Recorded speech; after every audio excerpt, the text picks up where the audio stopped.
फिरनी, बोलमध्ये अर्धा कप बासमती तांदूळ टाकूया। तुम्ही कुठलाही सुवासिक तांदूळ वापरू शकता। पाणी टाकून 2 ते 3 वेळा तांदूळ धुवून घेऊया। तांदूळ धुवून झाले आहेत, त्यात पाणी टाकून अर्धा तास भिजत ठेवूया। अर्धा तास झाला आहे, तांदूळ छान भिजले आहेत। तांदूळ गाळून घेऊया। हे तांदूळ आपल्याला थोडे कोरडे करून घ्यायचे आहेत। तांदूळ कोरडे झाले आहेत, मिक्सी जार मध्ये काढून घेऊया। मिक्सर चालू बंद करून रवाळ वाटून घेऊया। हे पहा, बारीक रव्याप्रमाणे वाटला आहे। आता हे बोल मध्ये काढून घेऊया। त्यात पाणी टाकून मिक्स करूया। आपण जर तांदळाचं मिश्रण डायरेक्ट दुधात टाकलं असतं तर गुठळ्या झाल्या असत्या। मीडियम टू हाय फ्लेम वर कढईमध्ये 1 लिटर फुल फॅट मिल्क बॉईल करायला ठेवला आहे। फिरणी करताना नेहमी जाड बुडाचंच पातेलं वापरा।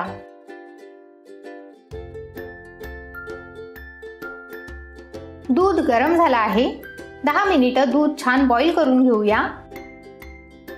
10 मिनिटं झाली आहेत। याप्रमाणे साईडला लागलेली मलाई काढून घेऊया। ह्याने दुधाला रिच आणि क्रीमी टेक्स्चर येईल।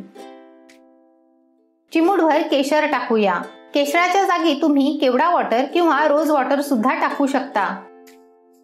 तांदळाचं मिश्रण टाकूया। लगेच मिक्स करूया। ह्याने मिश्रणाच्या गुठळ्या होणार नाहीत। सतत ढवळत तांदूळ शिजवून घ्यायचे आहेत। 10 मिनिटं झाली आहेत। मिश्रण छान घट्ट झालं आहे। त्यात अर्धा कप साखर आणि अर्धा टीस्पून वेलची पूड टाकूया। साखर टाकल्याने मिश्रण पातळ होईल। आपल्याला मिश्रण घट्ट होईपर्यंत शिजवायचं आहे। साखरेचं प्रमाण तुम्ही कमी जास्त करू शकता।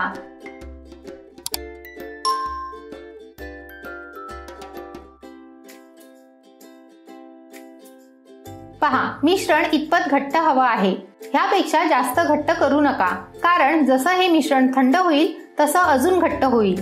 गॅसची फ्लेम बंद करूया। आता हे मिश्रण थंड करून घेऊया। मिश्रण गार झालं आहे, बोल मध्ये काढूया।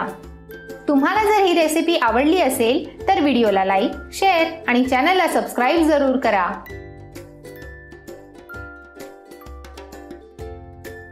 ड्रायफ्रुट्सने गार्निश करूया। कमीत कमी 4 ते 5 तास फ्रीज मध्ये ठेवून थंडगार फिरणी सर्व्ह करा। स्वादिष्ट फिरणी तयार आहे।